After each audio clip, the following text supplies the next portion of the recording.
Olá pessoal, Caio Calado falando aqui. A gente está começando a nossa aula 5 de 7 da nossa playlist introdutória sobre interfaces conversacionais. Hoje eu vou falar com vocês sobre os conteúdos conversacionais, onde eu vou trazer alguns exemplos e falar um pouco sobre como o conteúdo em si pode influenciar na experiência das pessoas. E para começar essa aula, eu queria compartilhar com vocês duas citações que são um pouco diferentes, vão soar um pouco contraditórias, mas me acompanhem, peguem o meu pensamento.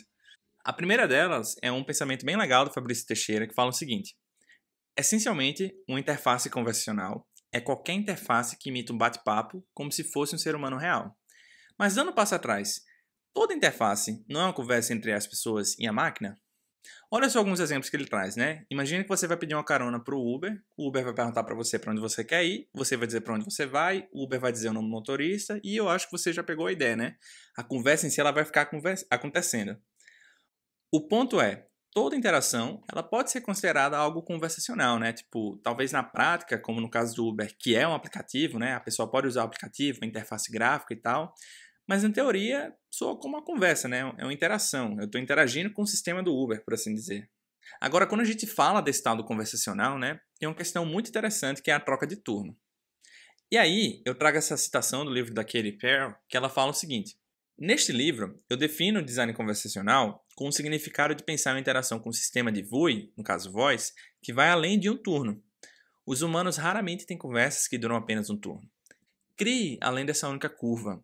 Imagine o que os usuários podem querer fazer a seguir. Não os force a dar uma volta, mas antecipe e permita.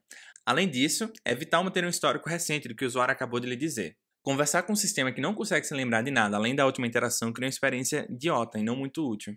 Bem, nessa aula a gente vai falar sobre essas duas citações, mas eu vou dividir elas em 6 tópicos: os elementos de uma conversa, a personalidade de uma conversa, os tipos de conversas que a gente pode ter com essas interfaces convencionais, né? Confirmações e marcadores conversacionais, a questão de lidar com os erros ou alguns tipos de estratégias, né, que a gente pode ter em relação a esse conteúdo e os conteúdos interativos. E aqui eu vou trazer mais alguns exemplos para vocês, tá? O primeiro tópico dessa aula é para falar sobre os elementos de uma conversa. E aí, pessoal, não sei se vocês já se perguntaram, tá? Mas o que é que seria uma conversa? O que é que constitui, né, uma conversa? Bem, se você perguntar para o seu Google Assistant sobre o que é, né, uma conversa, é muito provável que uma das definições que ele vai dar é a seguinte: troca de palavras, de ideias, entre duas ou mais pessoas sobre um assunto vago ou específico. E aí, pessoal, a conversa em si ela pode ir muito além disso, né?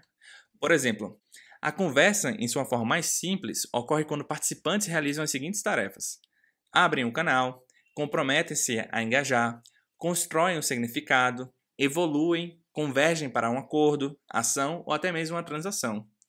Na prática, é exatamente isso, né? Toda conversa ela parte de algum objetivo, que pode ser uma ideia, uma informação, ou um convite, né? Que foi o que eu acabei de falar para vocês, para uma determinada transação ou ação, digamos assim. A conversa em si, ela vai acontecer a partir da interação entre participantes, que pode ser uma pessoa A falando com ela mesma, a pessoa A falando com a pessoa B, ou uma pessoa A falando com um grupo de pessoas, né? Aqui, para exemplificar, eu vou trazer um exemplo no cenário de duas pessoas conversando. Para iniciar essa conversa, a pessoa A ela vai ter um objetivo, né, nessa conversa, ela vai querer falar algo. Quando ela for interagir com a pessoa B, vão existir 3 elementos chaves que vão permitir com que essa conversa aconteça, que são o contexto, que é o contexto, né, que essa conversa está acontecendo, ou sobre o assunto que essas duas pessoas estão falando. A linguagem, que é a língua compartilhada entre esses participantes, né, que não adianta nada uma pessoa falar inglês e a outra falar só português. Se isso acontecer, a conversa em si ela não vai fluir. Então, para que a conversa em si ela possa ocorrer, a língua em si ela precisa ser compartilhada. E a interface, né, que é o meio no qual essa conversa está acontecendo. Pode ser uma conversa por voz, pode ser uma conversa que nem eu estou com vocês, né, usando slide como apoio, e por aí vai. Acho que vocês pegaram a ideia. Nessa conversa, as pessoas vão trocar, né? Vão falar se elas estão entendendo, vão engajar, vai ter uma questão de linguagem corporal, vão refletir, vão avaliar sobre o assunto que está acontecendo. Enfim, até que eventualmente essa troca, né, ou essa interação que essas pessoas estão tomando vão chegar num certo acordo. Na teoria, a conversa em si, ela acontece dessa forma. E esse desenho aí que eu estou mostrando para vocês seria mais ou menos um modelo mental, né, do que é que seria uma conversa e os elementos que constituem de fato uma conversa. Aproveitando essa questão dos elementos chaves, né, quando a gente fala em experiências conversacionais, experiências vem primeiro. E por isso a gente precisa pensar um pouco, né, o que é que constituem essas experiências. Tem um livro muito bacana que se chama Os Elementos das Experiências de Pessoas Usuárias, ou The Elements of User Experience, do Jesse James Garrett. Ele foi escrito nos anos 2000 para a web. O livro em si ele fala muito sobre a web, né? Mas essa abordagem, os elementos chaves, né, que são sugeridos pelo livro, eles podem ajudar pessoas de qualquer área. Isso porque toda experiência ela vai precisar ter estratégia, o escopo, a estrutura, que são as peças, né, dessas experiências, o esqueleto, que são os componentes que vão permitir com que essa experiência aconteça, e a superfície, que é o produto final, né, que no nosso caso serão as conversas, né, experiências conversacionais. Mas enfim, ainda nessa pegada da conversa, agora a gente vai falar sobre o nosso próximo tópico, que fala sobre a personalidade da conversa. Para eu tentar resumir isso, eu queria trazer uma citação, talvez um pouco longa, da Torrey, que é autora do livro Redação Estratégica para UX, que fala o seguinte: a voz da marca é a escolha consistente e reconhecível das palavras ao longo de toda a experiência. O tom é a variabilidade nessa voz de uma parte da experiência para outra. Por exemplo, quando eu ouço a minha mãe atender o telefone, eu consigo identificar rapidamente a partir do seu tom se a ligação é de um estranho ou de um ente querido, mas eu sempre sei que é a voz da minha mãe. Da mesma forma, deveremos reconhecer uma organização ou experiência por meio da sua voz, mesmo quando o tom varia para acomodar. Por exemplo, uma mensagem de erro, uma notificação ou um momento de comemoração.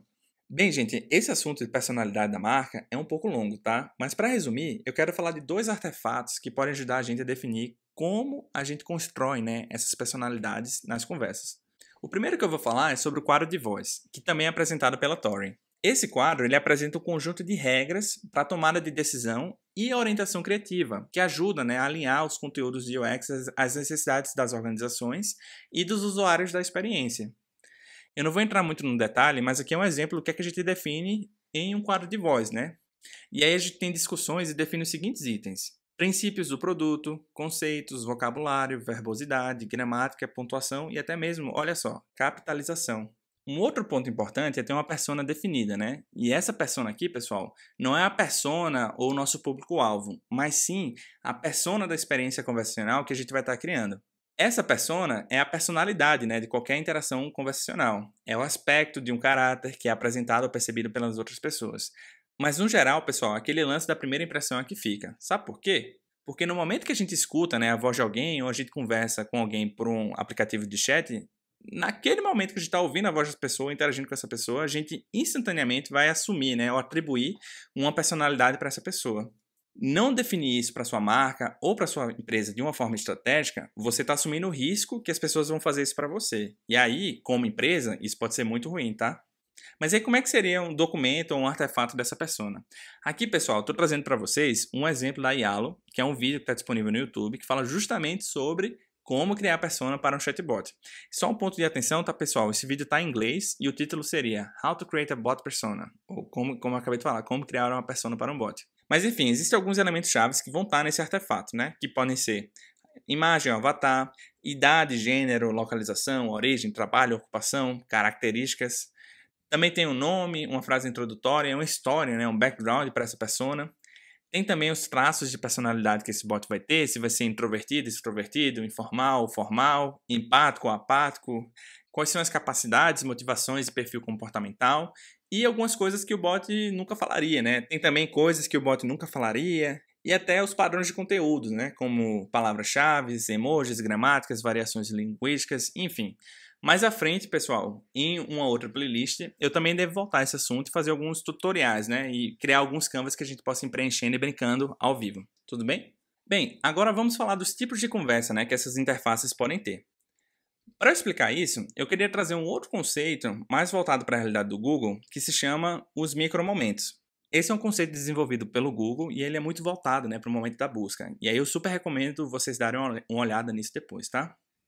Mas enfim, alguns dos tipos de conversa que a gente pode ter com as interfaces são do tipo transacional, informacional, navegacional e um novo chamado saber simples. Para cada tipo de conversa, a interface conversacional ela pode ajudar as pessoas, né, com tarefas ou momentos específicos. Por exemplo, o transacional pode ser algo que ajude a pessoa a fazer algo. Já informacional pode ser algo que ajude a pessoa a saber, né, algo sobre algum assunto específico. Já navegacional é muito mais sobre navegar em um sistema, né, ajudar a pessoa a fazer coisas ou, enfim, usar a voz ou o chat como forma de navegar no sistema. E tem também o saber simples, né, que eu acho que a tradução não ficou muito boa, mas no geral são resumos, né, como se fosse uma conversa informacional, mas ela é muito mais resumida, digamos assim. Então aqui tem alguns exemplos, né? Uma conversa transacional pode ser uma ação do tipo ligar para alguém. Nesse caso podia ser ligar para mim, né? Ligue para o Caio Calado. Outro exemplo informacional seria perguntar se iria chover hoje, né? Vai chover hoje? Um exemplo navegacional podia ser um comando, né, para abrir o YouTube. E tem também o saber simples, que é trazer para mim uma informação resumida, né? Eu poderia, por exemplo, ter uma curiosidade e perguntar, tipo, qual é a idade do presidente Barack Obama? E a interface convencional traria, né, esse tipo de conversa. E aí, pessoal, esse assunto pode se estender muito, tá? Quem quiser saber mais sobre isso, eu super recomendo dar uma lida sobre SEO, que é a parte dos indexadores de busca, né? Também tem algumas discussões de que a web em si, a internet como toda, ela está precisando se adaptar, né, para essas novas interfaces conversacionais. E já existem alguns padrões na indústria para isso. Um outro aspecto interessante você ter em mente em relação às conversas, né, são as confirmações e os marcadores conversacionais. Esse aqui são duas abordagens da gente construir, né, conteúdo, no qual os conteúdos em si vão ajudar as pessoas nessas conversas, né, e o conteúdo vai ser meio que um suporte para ela. E aí, pessoal, só deixando claro aqui, tá? Eu não sei se todo mundo aqui é da área de produto, mas existe uma área e até mesmo uma indústria, né, de pessoas que trabalham e lidam justamente com a questão da experiência do conteúdo. Essa galera se chama UX Writers, tá? E aí, se você quiser se aprofundar ou ver mais sobre esse assunto, procura essa galera aí que vai conseguir ajudar você com isso, beleza? Mas aqui eu vou dar o foco em duas áreas, que são as confirmações e as marcações. Eu vou começar pela confirmação, né? E aí talvez você esteja se perguntando, né? Por que a gente precisa dessas confirmações? Bem, basicamente é para garantir, né, que as pessoas se sintam compreendidas. Isso é uma parte muito importante de qualquer bom design de interface conversacional. O que também pode servir, né, para ajudar a pessoa a saber quando ela foi compreendida ou não. A confirmação é basicamente a interface conversacional confirmar o que ela entendeu. E na prática a gente pode ter dois tipos, né? A primeira delas é explícita, no qual a interface força a pessoa a confirmar, né, as informações que ela forneceu para a interface. Aqui eu estou mostrando um exemplo de um conteúdo de uma interface pedindo a confirmação dessa pessoa, né? Então o conteúdo fala: acho que você quer criar um lembrete para pagar as contas. É isso mesmo? Percebe que a interface fala o que ela entendeu e pede para a pessoa confirmar? A interação em si ela fica parada ali até a pessoa confirmar. Se ela não falar nada, a interação em si ela é cancelada. Vamos falar agora da implícita, né? Aqui, a interface ela avisa que compreendeu a pessoa e também fala, né, o que é que foi entendido, mas ela não pede para confirmar. Aqui está o exemplo de um conteúdo, né? Ok, vou criar um lembrete e pagar as contas. Nesse caso, implicitamente, a pessoa ela pode confirmar ou não. Por exemplo, ela pode pedir para pagar o lembrete, mas enfim, a interface em si ela está meio que implicitamente confirmando, né, que entendeu algo. E aí talvez você esteja se perguntando, né, Caio, qual que é o melhor, explícita ou implícita? Aí depende, porque vão ter cenários que podem ter alguns erros e outros não podem. E aí você precisa pensar, né, qual dessas duas abordagens de conteúdo você vai utilizar. Agora vamos falar um pouco sobre os marcadores, né? Os marcadores, eles são uma forma muito importante para permitir que o usuário saiba, né, onde é que a conversa está ou o que é que a interface em si ela está compreendendo. E utilizar esses marcadores básicos, né, podem fazer com que as pessoas interajam ainda mais com as interfaces, tá? Olha só alguns exemplos. O primeiro tipo é o marcador de progressão, que pode ser tipo uma linha do tempo. Esse tipo de marcador vão ajudar as pessoas a saberem, né, que elas vão ter que completar uma tarefa longa ou que elas estão perto de acabar, né?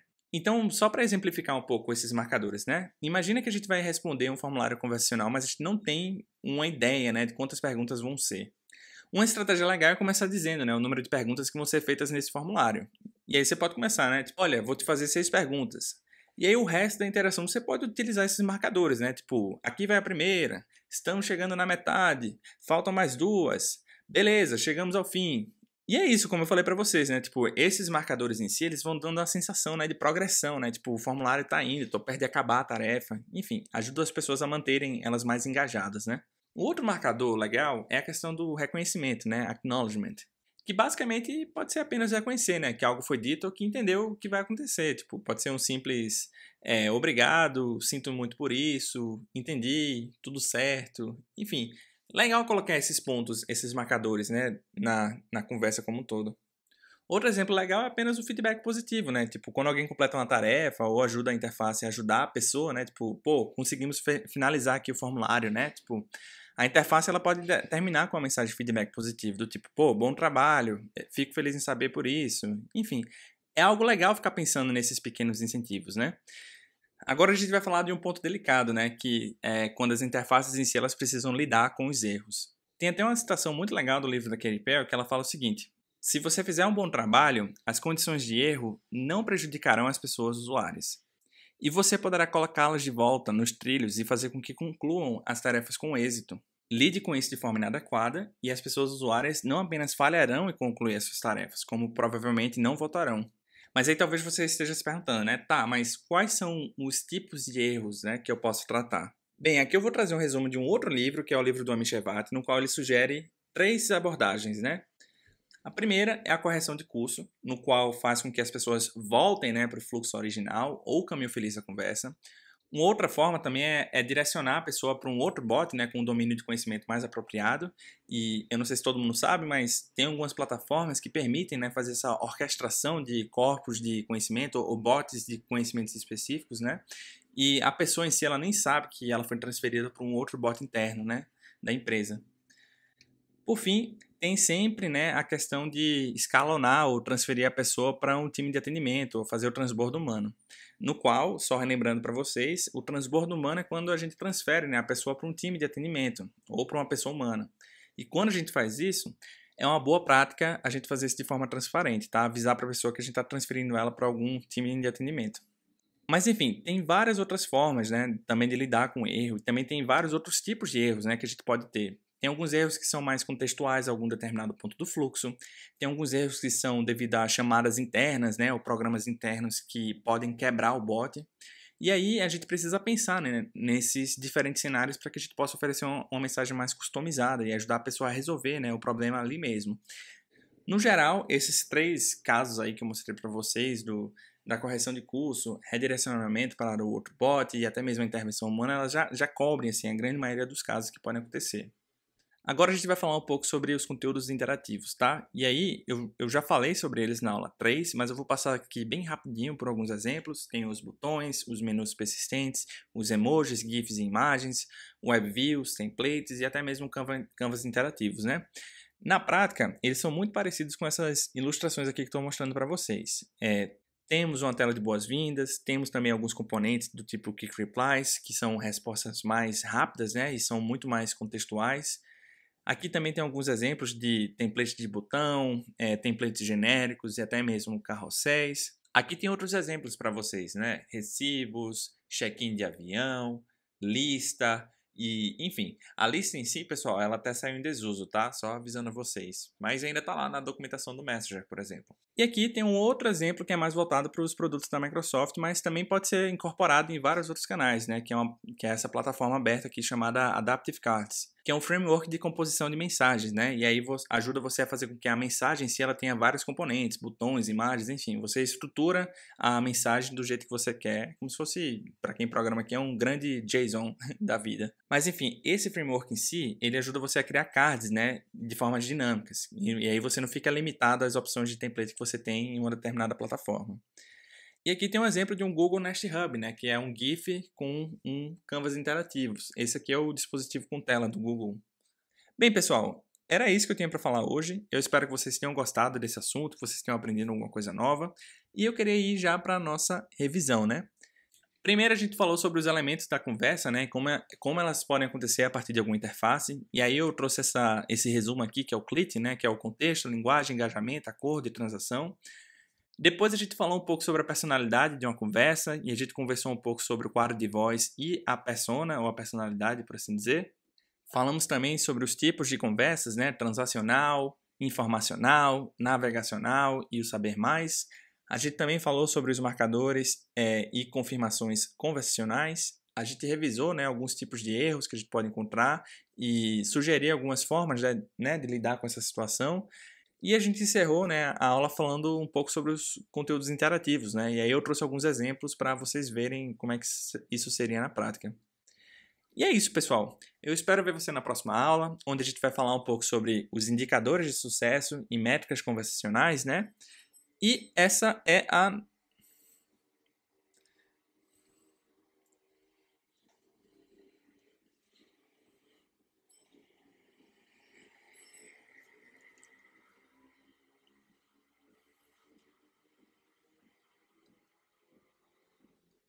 E é isso, pessoal. Eu espero ver você na próxima aula, onde a gente vai falar um pouco mais sobre os indicadores de sucesso e métricas conversacionais, né?